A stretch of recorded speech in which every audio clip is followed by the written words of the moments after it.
Hey, what if... Hey! Hey! If I was a scientist, you know what I would clone? Hot dogs. Really? Think of all the possibilities, Norm. Imagine a world that...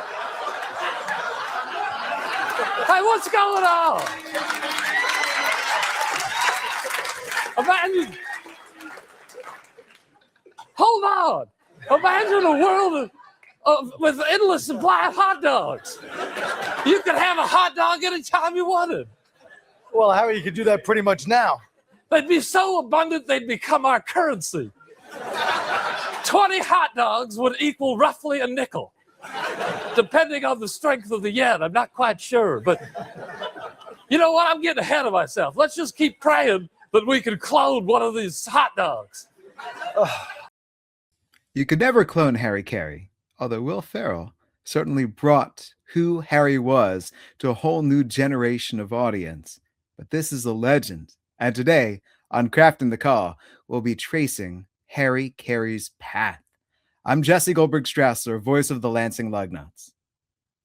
And I'm Josh Suchon, play-by-play announcer for the Albuquerque Isotopes. You know, once upon a time, Jesse, Harry was not a cartoon character. He was not somebody that was the butt of jokes for not being able to see or being drunk. Once upon a time, he was a very fundamentally sound play-by-play announcer, and I'm really looking forward to this episode where we trace his career from St. Louis to Oakland to Chicago, both sides of Chicago, and we see the evolution of Harry Carey. Do you remember the impact of Will Ferrell's impression, though? Because for me, I was in high school, and suddenly everyone in high school was doing Ferrell doing Carey. You know that a impersonation is really good. When people stop doing an impersonation of the person, they do an impersonation of the person who's doing the impersonation, right? And that's what it became with Will Ferrell's impersonation, which was excellent and funny. But again, it turned Harry into this cartoon character, which he had already kind of done himself, but it just, especially for the non-baseball fans, then he really just became someone who wasn't even human at that point. He's in his 80s at this point. He was born in 1914. And I remember hearing a Harry Carey highlight in the 1990s, and it was the pitch. Holy cow. Holy cow. Let's go to the fifth. I have no idea what happened. It was probably something awesome. I do not have a Carey impression. I do have, though, this show with you, and I'd like us to start off with younger Harry right near the very start in St. Louis. Yeah, so the first clip that we're going to have, it's 1950. We're going to hear him calling a game for the Cardinals. He started with the St. Louis Browns, then went to the St. Louis Cardinals, and he is 36 years old. And so this is basically the beginning, not the very beginning, but close to the beginning of Harry Carey's major league career. Wow. Kurt Simmons kicking away at that slab. Gee, what a play that Bloodworth made to take a base hit away from Musial. Now the windup, 3-0, the pitch on the way. He walked him way high, ball 4. That puts Kazak with the tying run at first base, one gone. Here's Enos Slaughter, who singled in the 4th inning. He's had 1 out of 2, left-hand hitter. Now the infield comes in to talk to Kurt Simmons. Jimmy Bloodworth is in there, Andy Semenuk in, discussing matters. I don't know what for, the way he's been going. No, they couldn't tell him much to get out of any trouble any better than he's pitching himself out of it. So now Semenuk returns to his position behind the home plate. Bloodworth to second base. And Kurt Simmons is left alone to pitch to Enos Slaughter. Enos straddles that plate, waves that bat around. A very placid type hitter. He doesn't go through any nervous maneuvers up there. Just gets set. There's the stretch. And the pitch to Slaughter. Curve strike is a beauty. Broke over that outside corner to the east. 1 strike and no balls. And this kid has real good stuff, this Simmons. Now long lead by Kazak. And the pitch to Enos is swung, and there's a line drive going deep in the right field, way back there. It's up against the wall. Here's Kazak on his way to third base. Here's Slaughter on his way to second. Here's Kazak being held up at third now. Here's the throw cut off by Waitkus. Good coaching, Harry. He'd have been thrown out at the plate And as it just turned out, now we got a man on third base and one out and a fly ball to tie this up. Every percentage is now in favor to hold him. I was mighty afraid that he was going to send him in. A line drive up against the base of the right field wall for Slaughter, a double. Boy, that ball was really crowned. It bounced back to Ennis. Kazak raced around the third. Now it's runners on second and third, and manager Eddie Sawyer of the Phillies comes out to talk.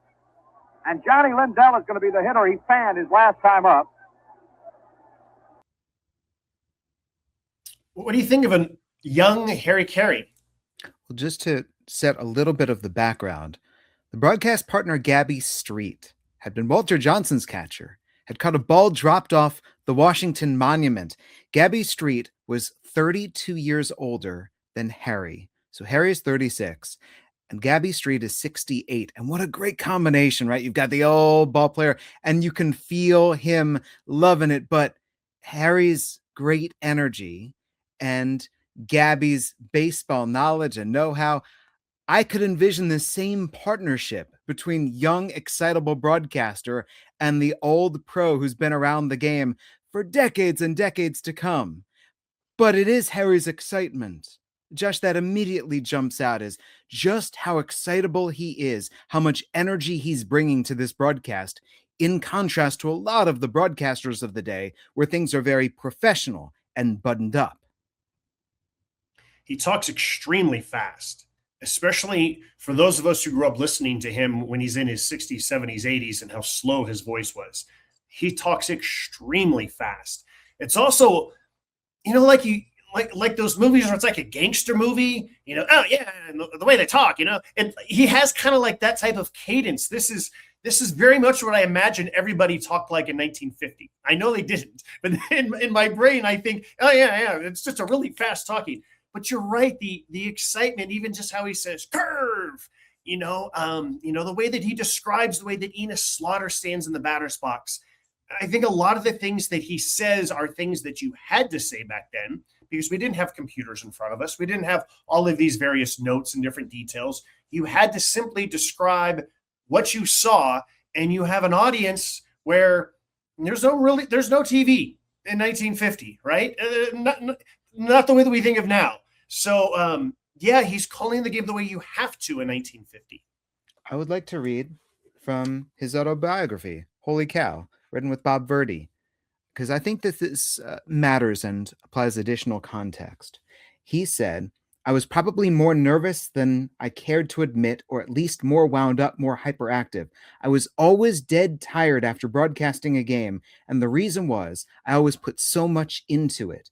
Every game to me was the seventh game of the World Series. I admire those broadcasters now who can do an entire game, and when they come out of the booth, they aren't sweating, there isn't a hair out of place, and their neckties are still perfectly knotted. Me, it looks as though I've played in the game or gone 15 rounds. That doesn't mean I've been doing it right, and they've been doing it wrong. It's just a matter of styles, and invariably, as tired as I was after a game, I'd use alcohol to wind down.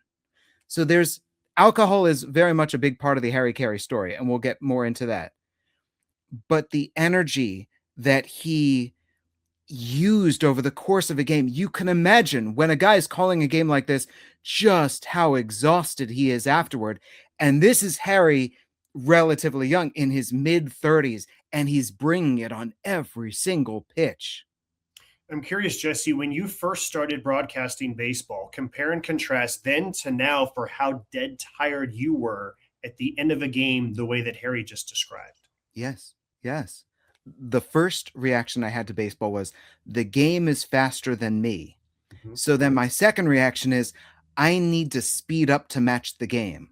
And what that causes with the more energy, my voice is going to be quicker, especially as my adrenaline starts flowing. And every highlight right from the first inning is going to be the World Series. How about with you? I remember my first year at the Modesto Nets as a full-time play-by-play announcer. And our hitting coach, Dave Hadjic, we're on the bus. He looks at me one day and he goes, for a radio guy, you don't talk a whole lot. And I said, Dave, I'm exhausted. I've just heard myself talk for the last 4 hours. I'm sick of my voice right now. And I was tired. And now I'm not as tired. Now, if it's a Pacific Coast League game that goes 4 hours and is 16-14, yeah, I'm tired. I also have a lot of adrenaline. I don't get as tired as often unless it's just a really boring game and it's hot and all that kind of stuff. But I can understand where Harry was coming from and feeling dead tired. I still, when I come back home after the broadcast, after the ball game, I need at least an hour to wind down. Like, you get so wound up over the course of 9 innings. Yeah, I try to make it a point of not drinking a whole lot of water during the game because I work solo. And so I try to drink a lot of water before the game. And then once the game's over, yeah, I'm not looking for Anheuser-Busch like Harry was. I'm looking for water and lots of it, especially in the altitude of Albuquerque. I'd like to contrast. Let's take Red Barber and Harry Carey as contemporaries of this time. Red, it's folksy, right? It's the description and how do you spin that tale across. Harry feels like he's on the field. He feels like he's in the dugout. Or, I think more to the point, he feels like a fan. And when you hear a guy who's calling a game like this, I can understand immediately why all the fans, why all the listeners would take to him, because this is one of our own who's up in the booth describing the game for us. Well, speaking of a fan and excitement, imagine how excited Harry must have been in 1957. He's calling the Major League Baseball All-Star game, right? He was working with Bob Neal, and back then it was usual standard for one person called 4.5 innings, the other person called 4.5 innings. So let's find us a clip here of Harry calling the 1957 All-Star game. Warren Spahn now warming up in the bullpen for the National League. The great left-hander of the Braves.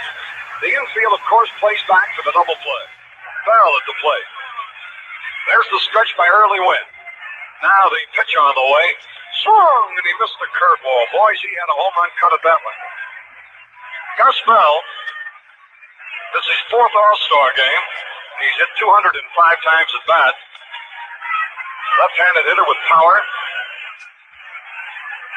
Originally from Louisville, Kentucky, now makes his home in Cincinnati, where he's a popular favorite. 1 strike and no ball. Runners at first and third, 3-0 in favor of the American League. Early Win into the stretch from the belt.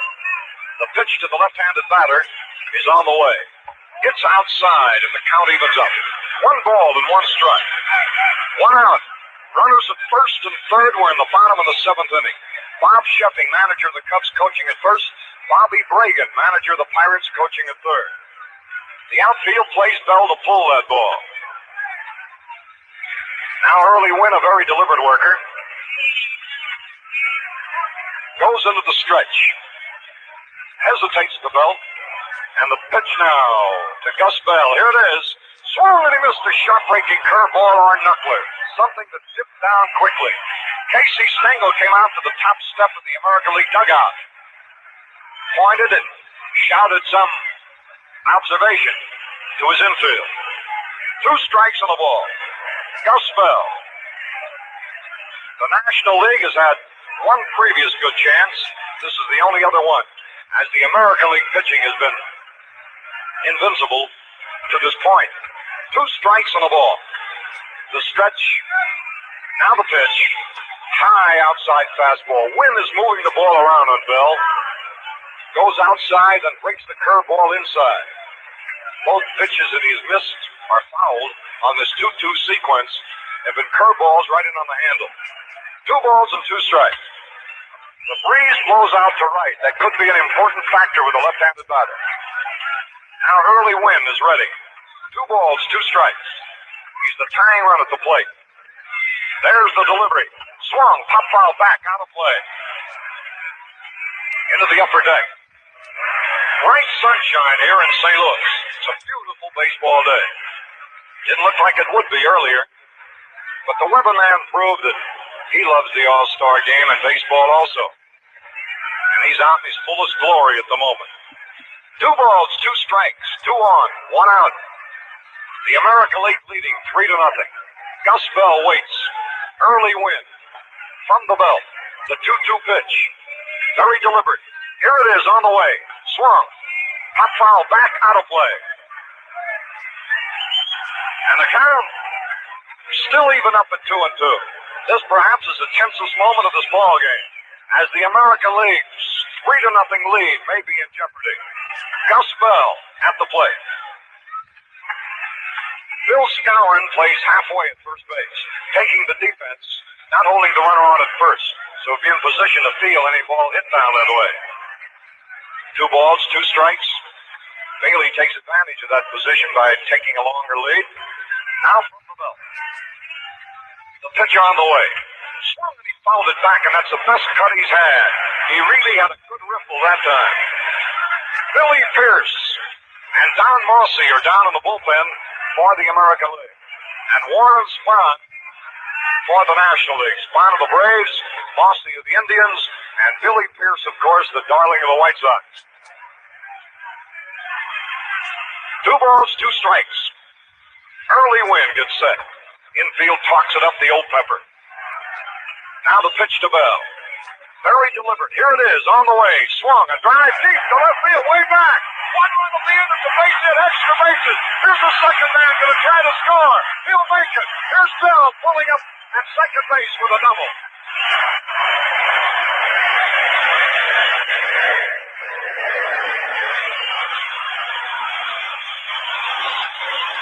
Gus Bell of the Cincinnati Reds, after a long duel with early Wynn, hit him to the opposite field. He drilled a line drive into the left field corner, scoring Mays from second, Bailey from first.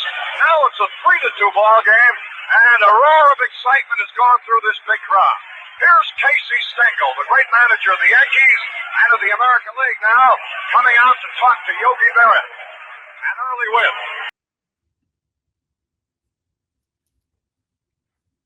Josh, there are 2 things that immediately occur to me, and I want to fling both of them your way. The first one is, until the results of the 2-run double, there's no letting it breathe. This is nonstop Harry talking. I'm imagining Harry, no notes, just looking around, and everything that he sees, just rapid fire, he's throwing it out there. Casey is saying this to his guys. There was a breeze earlier. The weatherman loves baseball. Sunshine. He's talking about who's warming up in the bullpens. I feel like he used the word deliberate twice. Like he's on edge. Like throw the ball. Like he cannot wait to say something. Like he's got his cadence. He's ready for the pitch.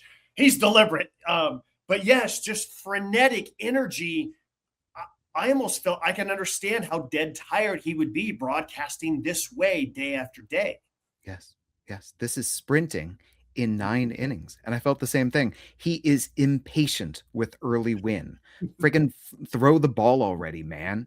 But it's clear. His words are so clear. Here's the clarity of enunciating the first base coach, the third base coach, and the description is vivid. The words that he uses are vivid.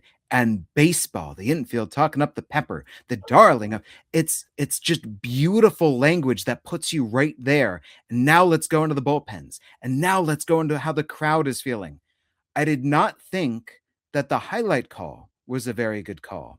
So we've got the drive, and then we've got 1-run scores. We've got the second runner, and he scores. And now we've got Bell at second base. But what matters is the feel of it. The feel of it is great. Feels like, again, I'm talking about 1957 here.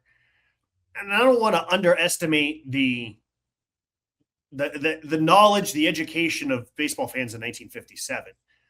But I feel like it's safe to say that it's a whole lot easier to be an expert about baseball nowadays. There's so much more that you can read. There's so much more that you can watch. Back in 1957, the only way that you would know anything about baseball is what you read in the newspaper and what the person on radio tells you. And so I feel like there's a lot more just sort of like explaining, this is what's happening. Because, again, you couldn't go online. You couldn't watch all these clips on television. And so maybe that's the type of style that you needed to have in terms of all the different things that Harry is rapid fire throwing at us. Can I tell you something too that I think that we underestimate nowadays is the prejudice between the leagues. Mm-hmm. Harry said that until he joined the Athletics, he considered the American League inferior there was a great rivalry between the leagues. And so as the broadcaster for the All-Star game, when you're announcing and you're introducing all of these different players and coaches to fans who pay zero attention to the other league until the World Series, that means something. Yeah. Okay, so let's keep moving on. So Harry calls 1967 World Series for the Cardinals, 1968 World Series for the Cardinals. Now let's get to the end of the 1969 season, a clip that Jesse and I just recently discovered. I did not know this, and I cannot wait to share this clip with our audience. You know, a moment ago I asked a photographer who he was, and he said he's with the AP, and now another man's here with the UPI, and they tell me a story. Who? Oh, you're from Channel 2. They tell me a story has just moved on the wire that my contract has not been renewed. My contract's not up until December the 31st, and nobody has told me anything yet. So apparently somebody has told somebody something. At the end of 25 years, you'd think they'd at least let you know without the press being all over you. At the end of 25 years, they usually give you a gift. They're going to give me a kick in the you-know-what. If these guys are right, these newspaper men, they say UPI has moved the story that my contract has not been removed. 2 balls and a strike. Johnny Briggs, the hitter. The pitch is low. Ball 3. 3 balls, 1 strike. Well, we might as well have some fun if this is the last one. It won't be the last one. Might be the last one with the team I love, the Cardinals, but it won't be the last baseball I'll ever do, I'll tell you that. I hope. Ball 4 to Johnny Briggs. Here's Johnny Callison. A runner at first and nobody out. The stretch, the pitch. And it's a little bit low and outside. A runner at first base. Bob Gibson getting set. Now the delivery. Swung and a high pop fly. In foul territory. Mike Shannon under the ball, and he has it. Callison fouls to Shannon. 1 gone. Here's Richie Allen. Boy, you know, they really have you in a bind. You know, you don't want to sound facetious or funny because it's hurting down inside. And yet, you know, the world hasn't come to an end either. Here's Allen, the pitch. There goes the runner, swung and missed. There's a peg. He is safe, a stolen base. The wires are hot. Holy man. And then they wait until at least the final game is over and then bury my body if that's what they want. This is ridiculous. Strike call to Richie Allen.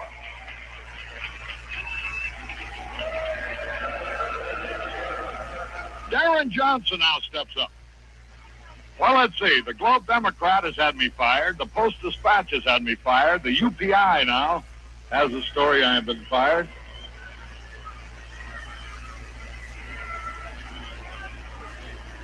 Well, here's a pitch. Darren Johnson didn't mean to swing a little roller to the first baseman. Torrey's got it. Steps on the bag for the guy. It feels like Harry is talking to his therapist while doing play-by-play. Isn't that broadcasting?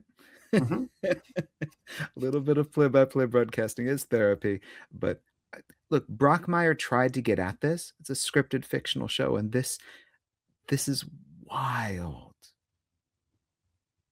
You think about the number of times that you might learn about something on Twitter. Player finds out that he's been traded on Twitter. Maybe find out that you did not get a job on Twitter when you see who got the job and you realized, oh, no one ever told me I didn't get the job. So the way that you find out about things nowadays on social media, and Harry, while on the air, has photographers come into his booth to tell him there's stories on the wire, you've been fired, as he's calling the game. It's wild to me, Jesse. And he's still calling the pitches. Mm-hmm. And here's the next pitch, because something that Harry always did, Harry was never surprised by a pitch. Harry was always in front of the pitch. Prime Harry was a fundamentally sound broadcaster. And just unpacking this. And yes, going through the stages right in front of us. St. Louis is really all that he has known. He is a St. Louis guy. He is called St. Louis baseball. And he is envisioning, without St. Louis baseball to broadcast, where will he be? At one point, he mentions this will not be his final broadcast. It's like a very defiant. He said, but it won't be with the team that I love. And then there's another part where where he's sad and he says, you would think they would wait until the end of the season before they bury my body. Yeah, I'm telling you, stages. Here's the anger. Here's where's the bargaining? Mm-hmm. All right, so he did get fired, but let's get to Harry's not done talking about his firing and does so in a very unique way. He was fired by Anheuser-Busch after 25 years of calling games for the team. While holding a can of beer from a competitor, Caray said he was notified in a phone call. I am really hurt about it. I want to wish them well. I certainly want to wish the ball club well. I want to wish Mr. August A. Busch Jr. mighty, mighty, mighty well. The brewery said marketing was the reason for the firing, which Caray didn't buy. I did hope that 25 years, and boy, I mean, giving your heart and your soul, at least they would be men enough to call me in and tell me. And I don't buy this marketing thing. I like to believe I'm a pretty good baseball announcer, so I don't think it was because I didn't do a good job of broadcasting. There's got to be some other reason, and whatever the reason is. Media reports at the time blamed sexual impropriety, which Caray denied. Harry Jack Buck, it was announced, will take over as the number Good, one I'm glad. man. He's a fine man. He's a good announcer. I know he'll do a great job. His firing touched off a fury among fans. A protest rally was held at the Musial statue in front of Busch Stadium the next day. Some gathered signatures on petitions to get him rehired. It's a sad day. I think he's a very good man. You think he's going to be missed? Definitely. He's very, very unhappy about it. I think he's the finest broadcaster I've ever heard, anywhere, at any time. I don't want to hear it. Why? I just don't want to hear it. The St. Louis native would go on to call games for the Oakland Athletics and Chicago White Sox. All right, so let's end the news report there. And I can't help wonder, Jesse. I mean, he's drinking a can of beer on the air of a competitor, specifically. And if this, I'm going to be a therapist here and wonder if this was the time that Harry just kind of said, screw it. I don't care. I'm going to do it my way. And I don't care what anybody thinks. I think that's how Harry lived his life. Mm-hmm. I think Harry spent his entire life doing it his way, believing in himself and the power of what he could do. He's a salesman on the air. He is bombastic. The way that he calls the game, the way that he puts himself fully into everything. And oh yes, everything that he did and said in that interview, I would argue, was highly purposeful. Oh, yeah. Yeah, absolutely. Like, this is Harry. This is good to see Harry at, age 55. And here's where he is in life, and here's how he's feeling. So, of course, Josh, Charlie O. Finley would be the one to come calling. Yeah, Charlie O. So kind of a forgotten chapter in Harry Caray's career and also in the legacy of the Oakland A's. But yeah, Harry spent 1 year in Oakland. So let's listen to Harry call some Oakland A's baseball. Hitless in his last 11 times will be next. The 3-2 pitch. Ball 4, he walks him.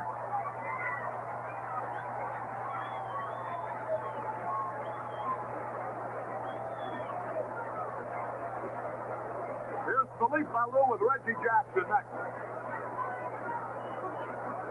I just love the names. Philippe Malou, Reggie Jackson. John Hiller. Along with the right-hander Sandberg. Here's Philippe Malou, Reggie Jackson next. Followed by Sal Bando. 1 out, 1 on.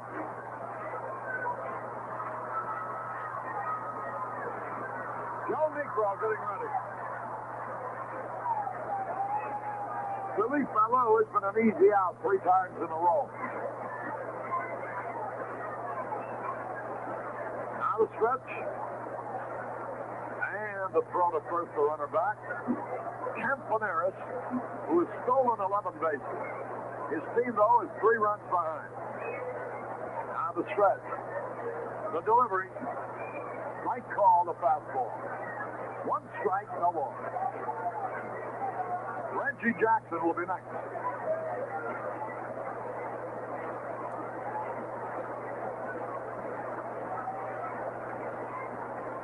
Negro taking a lot of time. The pitch. Low and outside. That evens it up. That was his off-speed curveball. 1 ball, 1 strike on Felipe Alou. He's had 4 homers.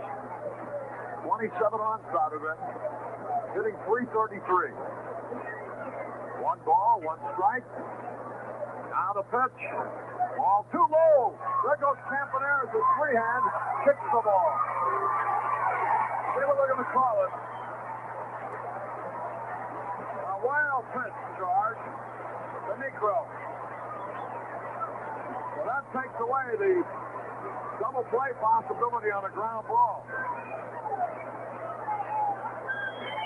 2 balls and a strike. Negro takes a look around. Bright sunshine. Beautiful day. Only 242 people less than 49,000 paid here. The pitch to Felipe. Here it is. There's a long drive way back, 19. That could be. That's hard. Holy cow.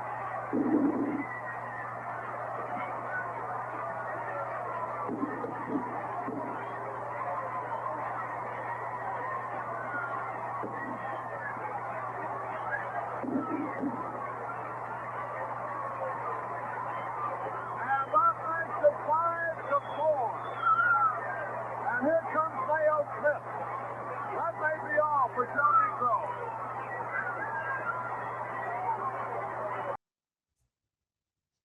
Okay, so this is 20 years from the first clip that we heard. And the main thing that stands out to me, Jesse, is how much Harry is letting it breathe.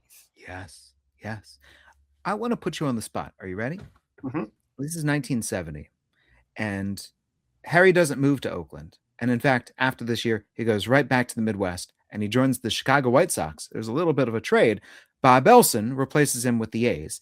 Elson calls a couple of years, and then young John Miller pops by the broadcast booth. 1974 was John Miller with the A's. Is that right? Yeah. So Monty Moore gets to work with, in rapid succession, Harry Carey, Bob Elson, and John Miller in the span of 1970 to 1974. And what I throw at you is this: Harry, with his connection to fans, with his connection to the team, and his basically spirit of the renegade. 1972 is the Mustache Gang. This is about when the A's are about to turn things around and dominate the major leagues. He is 2 years away from this. How would things have changed if Harry had actually moved to Oakland and been the voice of the Mustache Gang A's? Yeah, it's really interesting alternate theories in history. I've talked with my dad and uncles who basically told me and some other press people when I lived in the Bay Area, and so Harry just wasn't a fit in Oakland. That Chicago, St. Louis, Midwestern kind of charm that he had just didn't really work in the Bay Area. He just didn't connect with fans. Maybe over multiple years he would have. Remember, the A's arrived in '68, so this is the A's 3rd year. The Oakland Coliseum is brand new. It's way better than Candlestick. This is right before, as Jesse said, the A's got good. They won the 3 straight World Series, but they also went to the playoffs in '71. The Bay Area is just much different than Chicago, St. Louis, the Midwest. Put it this way. I don't think Harry would have lasted very long. If it had been 2 years, I would have been surprised if it would have been 2. I would have been surprised if it would have been 3. It just wasn't the right fit. Sometimes you really do need a personality that goes with a market, especially back then when everything was so regionalized. See, I love this thought. I love this idea of what is each region's style of broadcasting? What is Chicago style? Because Harry's about to go to Chicago and run the city from the White Sox to the Cubs. What is the New York style? What's the Boston style? What's the Oakland style, San Francisco style? He came up in St. Louis. Jack Buck has just taken over for him, and now the Buck dynasty is firmly established now in St. Louis. So yeah, that's such a cool question in my mind. What is the Oakland flavor of broadcasting? And then Harry just didn't fit. Let's go back to the Midwest and find it again. I don't know if Oakland had a distinctive style just yet. If anything, the distinctive style was whatever the Giants broadcasters were, right? Lon Simmons and I believe Russ Hodges was still doing some early San Francisco Giants. I think Monty Moore was very understated, matter of fact, kind of became the standard. And then, of course, when Bill King took over with the A's in 1981 and Lon Simmons came over as well, then that became the style. And really Bill King's style influenced everybody from that point on, including myself and Ken Korak and so many others, because of just who Bill was. But, so it's hard to – like on one hand, I'm saying that Harry's style didn't fit with the Bay Area. And on the other hand, the Bay Area is still kind of trying to figure out what its baseball style is, but it wasn't necessarily Harry. Although I did chuckle that Harry said 242 people have left. There's 40-something thousand, and he counted 240. That made me chuckle, the 242 people left. Well, now he gets hired by another singular owner in baseball history as we go from Finley to Veeck. Yeah. So his first year with the White Sox was 1971, but let's skip ahead to 1974. Television is starting to become a bigger and bigger part of the landscape. And of course, Harry Caray is one thing on radio. He's something else on TV. Poor Jim Cott made one bad pitch and Frank Robinson homered.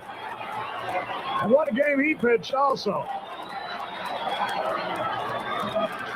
Fouled out of play. Oh, is he letting it all out? It's all Powder River. Everything he has on every pitch.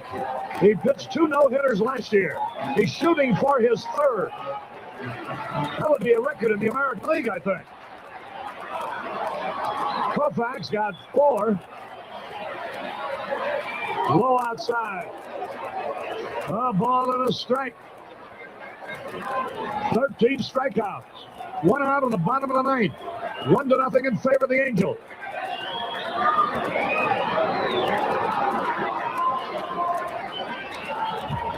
Allen trying to get hold of one. High ball 2. Carlos May would be next. Neither Orton nor Allen had hit the ball tonight. 6 strikeouts between them. 2 balls and a strike. A little tap. He's got a chance to beat it out. The throw. Save! Infield hit. Big argument. That's a tough way to lose a no-hitter on a half-inning. Holy cow. Let's watch it again. Watch the swing. See, he tried to stop. Dave Chalk makes it. The third baseman makes a fine pickup. Has a little trouble throwing, though. Watch the play. Is he safe? Yes! There's a little bit of this that is Hawk Harrelson before Hawk Harrelson, don't you think? Yeah. Tell me more.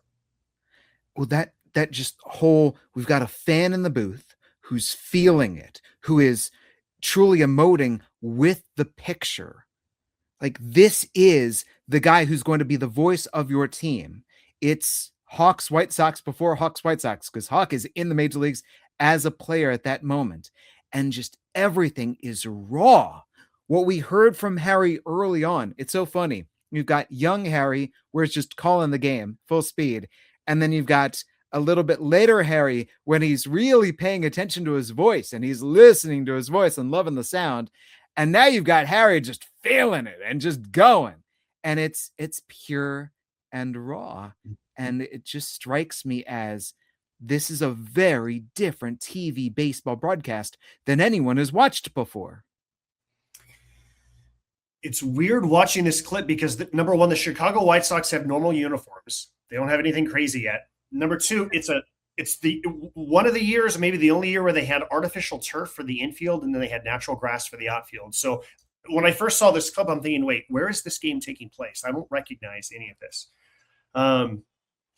I think this clip really shows just Nolan Ryne at his peak and how much he was revving himself up for every pitch, and how Harry's revving himself up with every pitch and not afraid to say he's thrown 2 no-hitters last year. I think that would be an American League record. By the way, it's a major pet peeve of mine when any broadcaster says, I think, especially myself. I get so mad at myself when I say I think. It's my job to know the answer.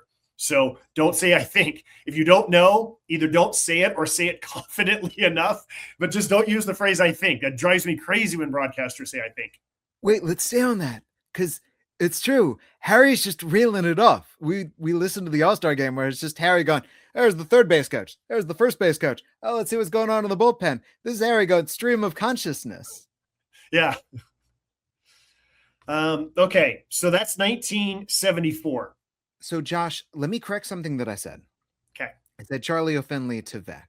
It wasn't. The owner of the White Sox was a man named John Allen. And John Allen, when he hired Harry Carey, the White Sox were struggling with their attendance, so much so that the White Sox put a clause in Harry's salary to give him a $10,000 bonus for every 100,000 spectators. The Sox drew over 6,000. And so from the very first year when the White Sox drew 800,000, and now they put him on television and they're trying to draw more and more fans, and Harry is a draw.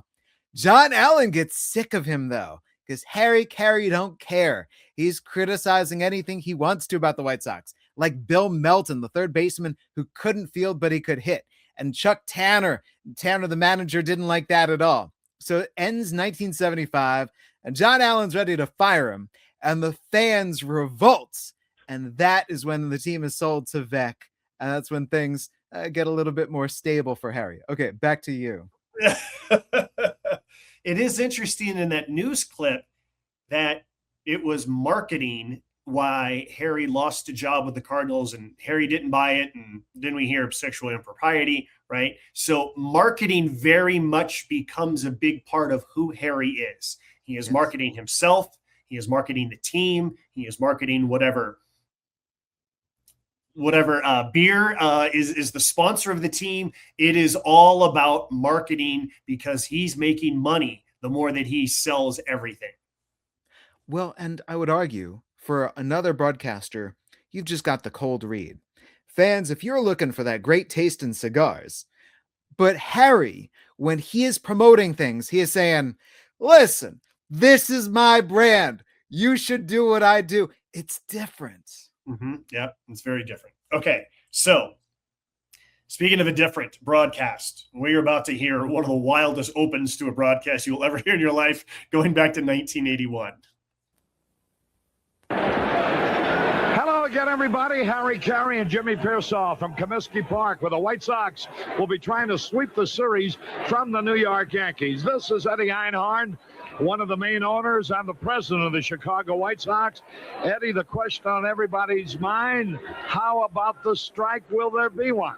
Well, Harry, as I've said, I sure hope there isn't one. I wouldn't like to see it, but the sides are meeting right now in New York, and I will be here to tell you what's going on. I'm on the phone. George Steinbrenner, one of the other owners, of course, of the Yankees, is here, and we're going to be in touch with New York, and we'll let all our listeners know. We should probably have our biggest audience for this game tonight here on Channel 9, and we're excited about it. And I just want to take this time to say, no matter what happens, the fans of Chicago, I love them, you love them. They've given us the biggest attendance in the history of this club through these dates, and we just want to say, Jerry Reinsdorf and I, how pleased we are with them. We thank them, and we're going to do everything we can to bring a winner to Chicago, not have this strike, and play baseball here from now on. You know, it's a funny thing. Everybody has the same thought. Oh, the heck with this stuff. Let's play baseball. And it seems so simple. Well, I wish it was, but each side has the right to ask what they want. We have to take a stand on it. We just hope that there's movement now on both sides and that we will settle the night. It'll probably go on all night, but as soon as I know, I'll come over and tell you. Thank you very much, Eddie. Okay, all right, good luck. Eddie Einhorn, the president of the Chicago White Sox. Now I want to ask Joe Corneo and Dick Flanders, because the Cubs are on in the daytime and we're on at night, does that mean that they get the big cameras and we get the little ones? Between Einhorn and I, we look like a couple of Bill Vex midgets. The Goodell. You ought to see on the screen. You ought to see the thing they gave me for my ear. You can't even stick it on your ear. Well, I want to tell you, Harry, Steve Trout has got his hands full tonight. His last outing was a good one against the Yankees, but he lost it 2-0. He went 8 innings. He's going for his 5th win tonight. He has won 4, lost 3 with a very respectable ERA of 2.73. He is 1-3 lifetime against the Yankees, but his ERA there is 2.73. So you see, the young man is not afraid of this ball club, and if we get him some runs, I think he can beat him. The lineup for the Yankees: Willie Randolph at second, Jerry Mumphrey in center, Lou Piniella in right, Dave Winfield in left, Bob Watson at first, Greg Nettles at third, Rick Cerrone the catcher, Aurelio Rodriguez the DH, Bucky Dent the shortstop, Doug Bird the pitcher, and Steve Trout ready to pitch. The bat boy is Brian Farlow, the honorary bat boy tonight. First pitch of the ball game. Fastball outside. Trout, his best pitch is a sinker, and he throws it 3/4 of the time. He can throw it down the middle of the plate and it may go inside or outside. He's got to keep it down. 1 ball, no strikes. Randolph hitting .235 for the year. Curveball inside, ball 2. The umpires are Greg Koss behind the plate, Mike Riley at first, Mark Johnson at second, Jim McKeon at third, and I'm happy to report all the umpires have their paraphernalia, and they're dressed in the regulation umpiring uniform, the summer uniforms without a jacket. The crowd is not as big as last night, Coach. Not yet, but they're coming. Here's a curve in there, a strike call. Are they walking? I understand the traffic on the Dan Ryan is bumper to bumper, and I would imagine we're going to have around 30,000. I do think all this talk about the strike, I think people are just so fed up. Here's a pitch, and it's a little bit low, ball 3. So is yours truly. 40 people from Mount Greenwood are here watching the ball game tonight. 3 balls and a strike. Now the delivery, here it is. High ball 4, he walked it. Randolph, a good base runner, can go from first to third on almost any ball hit to the right side or up the middle. And Mumbry has wore us out this season so far. All right, so I'm going to pause this here because there's a lot to take in about what we've already. Okay, so this turned out to be the final game before there was a strike. About a third of the 1981 season was canceled. So we start with an interview with the owner, or one of the owners of the White Sox. Team president, yeah. Team president. Thank you for the correction. Then we have Harry complaining about the equipment because the Cubs played earlier in the day. Jimmy Pearsall then joins us and tells us he can't get the thing into his ear. Harry just starts doing the lineups. 45 seconds later, here come the lineups. Everyone's fed up about this strike. Oh, by the way, here's the bat boy. There's the bat boy for the day. The honorary bat boy. Honorary bat boy. Here's this group of 40 that's here. Harry's like, oh, they'll be coming later. There's the traffic on the expressway. It's okay. I started to get anxiety when Harry started to give the lineup. And I see that Willie Randolph has stepped in. And I'm going, well, if he's stepped in, we're going to have a first pitch of the game soon. Can you get this lineup out? And it turned out, yeah, there was enough time. But this is such a good example of what the White Sox broadcast of Harry and Jimmy was like. And it was highly polarizing. You had the folks who loved this, and you had the folks who are like, what is this? What am I even tuned into? And I suspect that there's a lot of players and coaches and management who were thinking very much, what is it that we are listening to? Whereas Harry's the ultimate, he's the spokesperson for the fan. This is nonsense. What do you mean? Let's just play baseball. And these are two friends, right? This is Harry and Jimmy. They're here just to chop it up. And whatever comes up, they're just going to say whatever they feel about it. They do not care. It is a shoot from the hip. Jimmy just looking out around the crowd and going, where's everybody? Harry going, I heard there's some traffic. It's that what is prioritized as we open up this game is fascinating to me. What a snapshot into what was going on. And you can understand why Eddie Einhorn was like, okay, Harry is going to leave and we're going to be just fine. And so off they go. Harry Carey departs and they set things up really well in terms of when Harry Carey leaves. Let's see. They brought in Don Drysdale and Ken Harrelson. What a great pair of hirings for the White Sox after Carey. But the fact that this, Josh, was right before the strike, like the snapshot of this right on the precipice of the labor shutdown. I just think about how clean it is when you watch television nowadays, right? A lot of times pregame packages are done. There's graphics. There's a camera that's in the booth. Maybe there's a rotating camera. I mean, you just got, hey, there's a camera down there in the dugout, and that's going to shoot up at you. So just stand there and back and forth with a microphone. We're barely going to see you. We kind of can see WGN call letters in the background. I mean, this is what sports broadcasting, especially at the local level back in 1981 was like. There was nothing polished about the product back then. The producer in your ear, lineup, go. Mm-hmm. Now, just say the lineup, say the defense. This was a mess. And yet, credit to Eddie Einhorn going, yeah, I'll join the broadcast booth right before the game. That's a powerful place for the team president to join. Yeah. And Harry and I will talk about what's going on. Mm-hmm. Yeah. And if there's an update, I'll give it to you. And thank you, fans. Highest attendance, all that. Yeah. All right. So now he goes to the other side of town. He goes to Chicago, to the Cubs. And what's it like initially when Harry Carey goes to the Cubs, Jesse? Well, okay. The White Sox aren't very good, right? Right. The Chicago Cubs haven't been very good at a long, long time. Right. It strikes me as, well, our teams are not very good, so let's at least just put somebody entertaining on the air. And that's the Harry thing, right? Our broadcaster will help us sell tickets. Yeah. 1982. So in 1981, the Cubs were 38-65. 1982, the Cubs are 73-89. And 1983, they're 71-91. They get good in 1984. This helps propel things. But by that point, Harry is established, and it's so funny. What cannot work in certain places can work and be a home run success in another. Harry is back from the American League. He's back in the National League. And the Cubs are the bitter arch rivals of his St. Louis Cardinals. It works. And 1984 becomes a magical year in a lot of different ways for the Cubs, for the city of Chicago, and for the second baseman of the Chicago Cubs, who became a legend on a Saturday afternoon.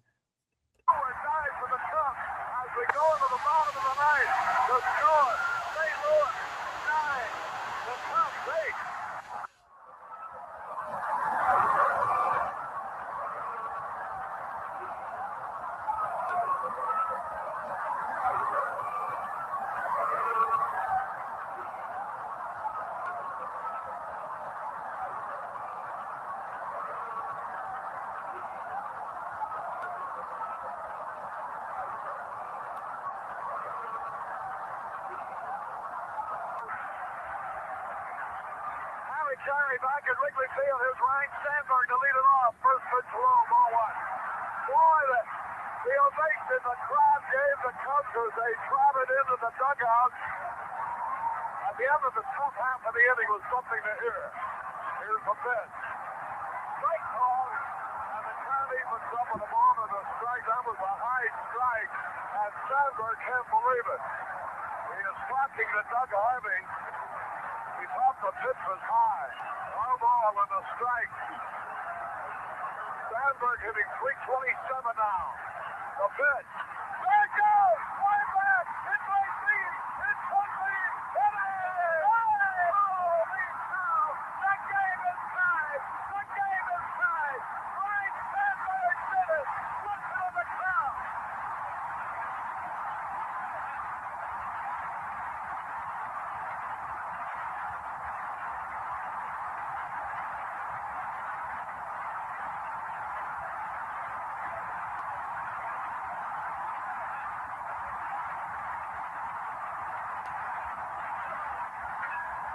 We go to the bottom of the 10th. Cardinals now leading 11-9. Here comes Sandberg. Push into the crowd.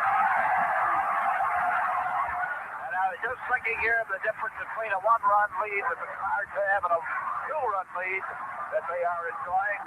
Too near. Being on with a one-run lead, Sooner on the hill, corner behind the plate. Very likely Steele would be in scoring position. Absolutely.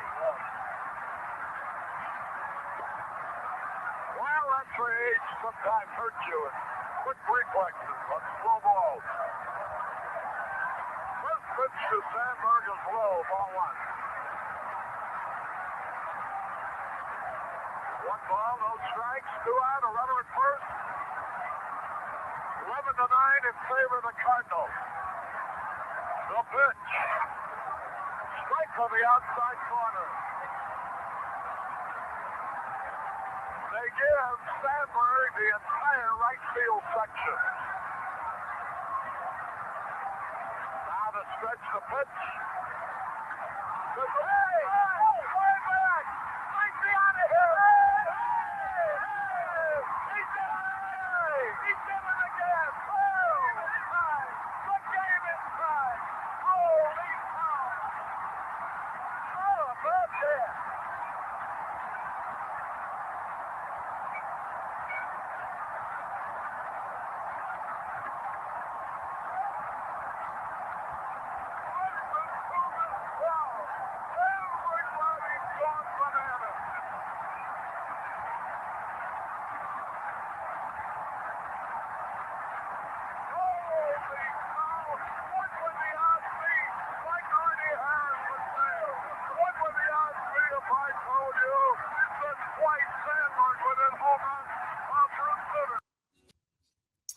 Okay, so that is the television feed of NBC. It was the game of the week, and it was Bob Costas who was on the call, and that is Harry on radio. That has been overdubbed onto the NBC feed as listen to the crowd, he says over and over again, Jesse.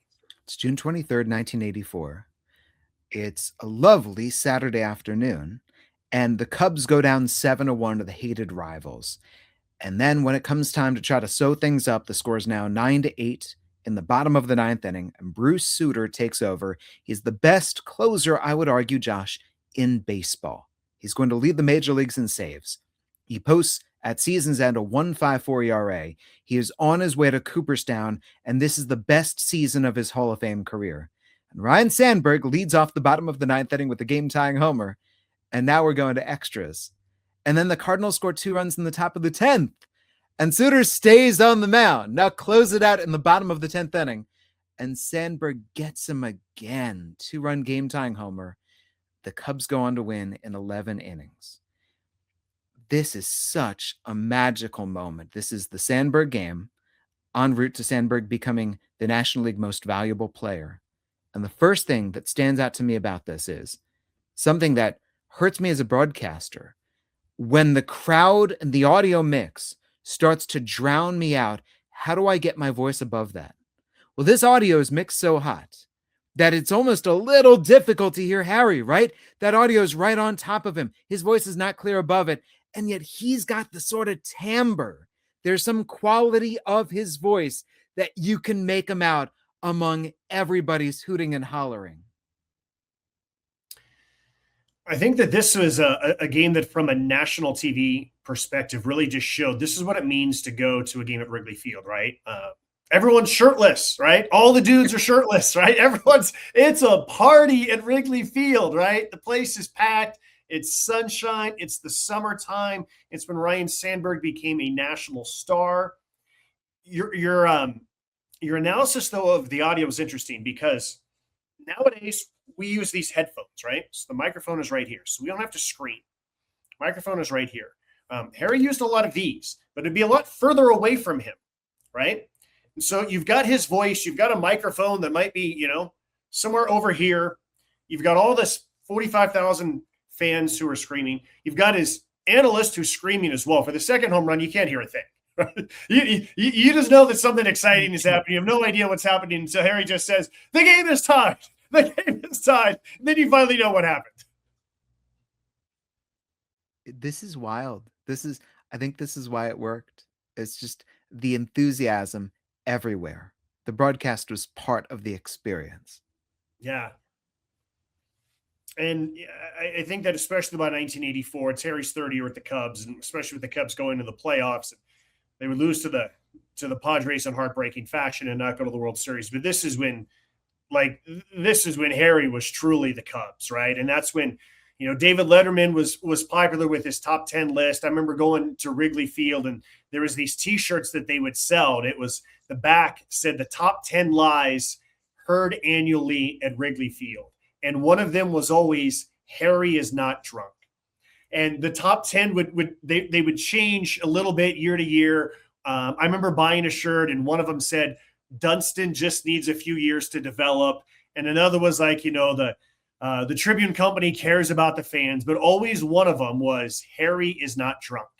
And that's when it just very much became this, yeah, Harry's drunk, or Harry's probably drunk. We don't care. It's part of the atmosphere of Cubs baseball that Harry's up there and he might be drunk.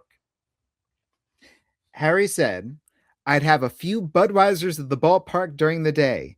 Maybe I'd have 4 or 6 drinks after the game. Then I'd go home and have a few more. And then I'd go out for a late dinner and have a few more. So you can do your own math. I think too, Josh, that like with TBS putting the Braves on the map for a ton of folks who live nowhere near Atlanta, the fact that WGN had been a superstation since the late 70s. And now in the 1980s, you can watch Cubs games with Harry Carey wherever you are. That meant something. Harry Carey is now someone who's getting heard and enjoyed by a lot of people. When you were growing up, did you get both TBS and WGN? We didn't have cable. I got nothing. Okay. I got the local satellite stations. Okay, so we got WTBS. So I heard Braves a lot. Yeah. We didn't get WGN for most of my childhood. It wasn't until I went away to college, all of a sudden, I got TBS. And I was able to watch a lot of day games, and where I really got to hear Harry on a day-to-day basis. And I would just think, what is going on? But it is interesting, though, because when you care about your team, you care about what's happening and all that. I didn't care if the Cubs won or lost. I just liked that there was baseball on that I could watch from my dorm room, from my apartment in between classes. And so I didn't care. Like, I just enjoyed baseball. I wanted it on. And so Harry became very entertaining to me. It was very much, what is Harry going to say today? And it didn't turn me into a Cubs fan, but it made me want to keep watching because, again, I didn't care how the Cubs did. I was just fascinated by what Harry would say next. I love that idea of the Cubs as daytime entertainment. Harry Yes. Carey is just part of the daytime selection. Yeah, exactly. All right. So then Harry very much just starts to live into the cartoon character that he is becoming. So there's a number of different clips that we can get to, depending on how much longer we want to keep going with this episode, Jesse. Where, I mean, we've already heard this massive evolution from 1950 to 1984 before we even get into the late 80s and early 90s. We want to welcome and congratulate Mark and Teresa Finley from Dallas, Texas, who are here on their honeymoon, enjoying the Cubs playing the Pirates. What's a younger generation come to? Coming to the ballpark on your honeymoon? You'd think certainly you can find more interesting things to do without going far from home. Well, didn't you always say that you can't beat fun at the old ballpark? Runners are on first and second. Nobody out. You know, of all the places that you meet good-looking and interesting women, the libraries, they say, this is supposed to be a matter of fact, the libraries are number one on the list. Well, you know, it's surprising you say that, Harry, because on the off days, Arnie Harris and I frequently go to the various libraries around the major cities that we visit. She was at the library. We met her at the library yesterday. Steve Stone as broadcast partner for Harry Carey. Quite a duo. I felt like Steve kind of had this this interesting task of having fun with Harry and egging him on, yes, but also trying to reel him in when necessary. Right? In the first clip, we hear him trying to reel him in. Oh, Harry, didn't you always say fun at the ballpark? And then in the second clip, it's, yeah, we saw her. We're at the library. It's so funny to me that we've gone from those early clips where Harry had energy and speed and also clarity. And yet this image of the later Harry is, understandably so, slurring his words, right? Just getting through thoughts and just trying to make it to the next sentence. And you never knew what he was going to say next. In a different sense, I would argue there's a little bit of Bill Walton here. How so? You don't know where his mind and his thoughts are going to go. Yeah. So if you're the broadcast partner, you just have to stay on your toes. Except Bill Walton's the color guy. Harry's the play-by-play guy. So the thing, too, about Harry is that is the voice slurring? Yes, absolutely. Also, the voice just gets old.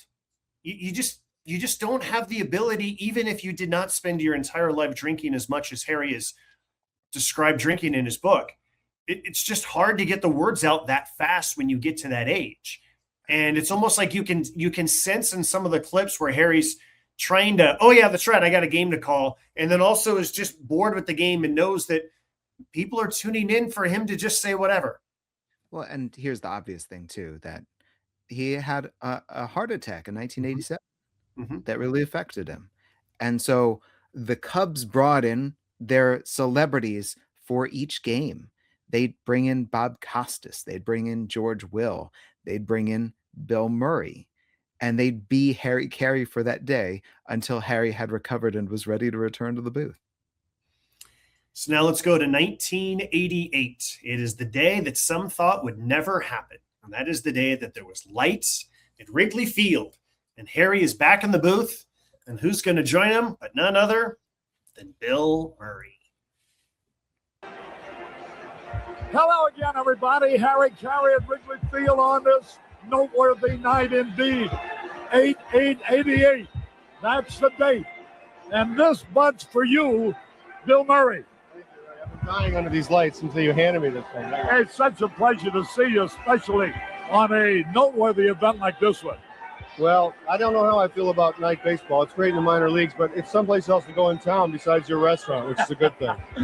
You know, how's your mother, by the way? My mother is, she's off the blues, it's pretty, but she's doing really well. She's doing great. That bit you put on when I was sick and you were on and did such a great job, the bit you done about your mother, among other things, I think it should be a special cassette. You ought to sell about 10 million of them. Well, I've got 200,000 of my own, which I'm willing to unload for some sort of a price. But my mother really wants too big a percentage, so I'm keeping them in the garage right now at home. Have you thought about broadcasting baseball as something after you're tired of being a great star of movies, stage, television, screen, whatever you have. I think when I completely lose my mind here, I'm going to step right up into your spot here in the booth. There's no doubt about you being a true Cub fan, is there? Well, I went with the blue and white tonight, figuring I could look like the ground crew in case I got thrown out, I could get back in. It's really beautiful. It's the most beautiful park in the world, and it's pretty under the lights, too. That's what I was hoping. Tell me, Bill, where are you making your own now, in Hollywood or in New York? Well, I'm making it in New York. What's happening in your career? Anything new? Well, I made a movie called Scrooge that's going to come out. Scrooge. I'll bet you got to be Scrooge. Yes, that's right. And I would imagine that's hilariously funny. You have a vivid imagination, Harry. You really do. It better be funny. There's going to be big trouble for me. Yeah. Bill, good to see you. Stick around for a little while. I know it's warm up here. Bill Murray, a priceless guy. Don't go away now, because we're going to be back with the first night baseball game ever played at Wrigley Field. Coming up in a moment. That's how the broadcast started. The first night game in Wrigley Field history, and that is how it started. I think that those two tickled each other, if you know what I mean. I think that Harry loved Bill, and I think that Bill loved Harry. I want to read to you an article. This is from the Los Angeles Times from April 20th, 1987 by Mike Downey. When Bill Murray was Harry for a day, exactly what Harry was referring to. Harry's recovering from his stroke, and so Bill Murray has been put in the booth, and writes Mike Downey about this. I'd love this. Bill Murray, born and raised near Chicago, alumnus of the Second City comedy troupe, has a lot of Harry Carey in him, which might not be an accident. He is big, eager, scraggly, sloppy, friendly sheepdog. He is loud and a little obnoxious, but good obnoxious, not bad obnoxious. There is such a thing. Harry was referring to how Bill, during that Harry for a day, ripped his own mom. His mother joined them in the broadcast booth. Bill accused her of being out in the parking lot stealing hubcaps and said just because she had spent 35 years raising 9 kids was no reason for her to think that she could quit her job scrubbing floors. Just the two of them together. I love that idea that Bill is cut out of the Harry cloth. They're good obnoxious. They're not bad obnoxious. I'm glad that you gave us the details, because just how's your mom? Harry was sitting back, recovering from a stroke, watching all of these Harry for a Day broadcasts. Bill is calling that game, and I guarantee Bill gets into his mom, and Harry's going, this is the funniest thing I've seen all year. And if laughter is the best medicine, that was what empowered Harry to return to the Cubs broadcast booth. By the way, the first night game got rained out that day. So they ended up having the first night game ended up being the next day. And there was a lot of people who thought that, this was God's way of saying that there should not be lights at Wrigley Field. We could do an entire episode about that. But again, we're talking, the first clip we heard was 1950, and now it's 1988 as we hear that. And Harry kept going into the 90s too, as he just got older and older and more senile, and again became more and more of the cartoon character and didn't even care. But I just think it's so interesting hearing how his style changed and how different elements of his career maybe expedited the changing of Harry's career and his philosophy on the air. Well, we talk about the craft, and I think we can hear how the mechanics shifted, how the speed shifted, and what he's talking about. But I also think it's worth just spending a little bit of time on what was always there from the start. And that is, what are the elements of the Harry Carey personality that made him so loved and also chased him from job to job? Mm-hmm. I mean, even in that clip with the Oakland A's, which is very much a transition year, and he says that Felipe Alou, he's been an easy out. They got him out 3 times in a row. Just a very flippant, he's been an easy out, right? Just a very honest, down home kind of, he's been an easy out. But I think that for Harry, you could tell that he loved baseball, whether it was 1950 or whether it was 1988. You could tell that he loved baseball. And there was times early in his career that it'd be fairly fundamentally sound play-by-play, as you might learn it in a broadcasting school nowadays. But it was always mixed with just excitement. I mean, he would get really excited over a big curveball, that landed in there.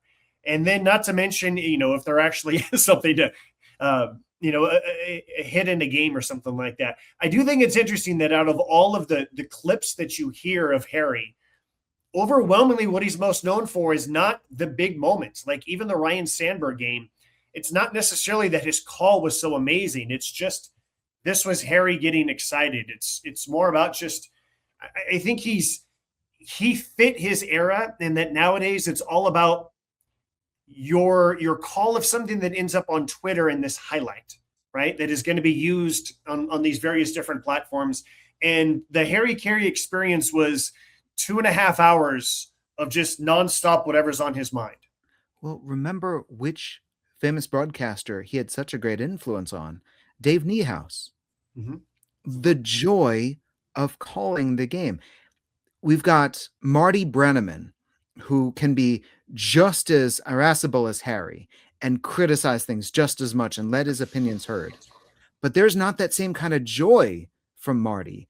There's the joy from Harry, the joy from Niehaus, the joy that, look, you're not tuning into this amazing highlight call to see what kind of brilliant poetry Harry came up with. You just want to hear him enjoy it too. Mm-hmm. Yeah. Here's the other thing too, is all those years with the White Sox, they were not good. They didn't go to the playoffs. All the years with the Cubs, 84 and 89, they had these great years, and then they lost in the playoffs. So there was a lot of losing. And so Harry is finding joy and making himself part of the entertainment because the product stinks that's out on the field. I mean, he's right there with the fans, and he would sit with the fans. Yes. He would drink with the fans. You tuned into the broadcast and you heard Harry say exactly what you felt. Yes. So that he was part of them, that he was searching for himself. All the while he was looking for it at the baseball field, but it's not at an empty baseball field. Bob Costas once said that what Harry taught him is that life is all about baseball, broads, booze, and BS. Like that those are the 4 things that Harry lived his life for: baseball, broads, booze, and BS. Except he didn't say BS. And yet, if you're an owner, Harry sold tickets. Harry made money. Harry sold sponsorships. I don't think we can get away from that. Whom Harry worked for, whoever was Harry's boss, people listened. You got ratings, you got butts and seats, you got money sold. Like, Harry helped make you money. There was something about him that was a sensation. There's the broadcast personality, the broadcast philosophy that I subscribe to, which is, right, we enhance the game, you deliver the call, and you get out of the way. Harry doesn't get out of the way, and I would argue that there is a huge positive in that all of his bosses found. I also go back to that's the era. It's the era of the ownership group was an individual or it was a family. And now ownership groups are so corporate. Harry Carey would never last nowadays. Not in his later years. He would never last. That is not what corporate ownership wants. They do not want the star to be the broadcaster. They want the star to be the team, the brand, the ballpark, the players on the field. His later style would never work nowadays. Especially some of the things that he would say on the air. He would have gotten suspended, canceled, you name it. He would not have lasted nowadays. And yet, he's the perfect TikTok broadcaster, right? He's the perfect yes. This call. Mm-hmm. Just awful announcing. Could post Harry Carey clips all day long and do fine. Yeah. Multiple restaurants that he owned. Not just what he sold all on the air. If you watched a national postseason game, Harry would be doing a Budweiser commercial that you would see between innings on television. Like, he sold for everybody. That is what I think is missing from, as you say, the modern ownership, that lack of understanding of the relationship between broadcaster and fan. Mm-hmm. That relationship is so strong, so important of, let me enjoy this game with my broadcaster. My broadcaster. Like, that matters. That people would be outside protesting because how dare you do that to my broadcaster? The ultimate man of the people, Harry Carey. Yeah.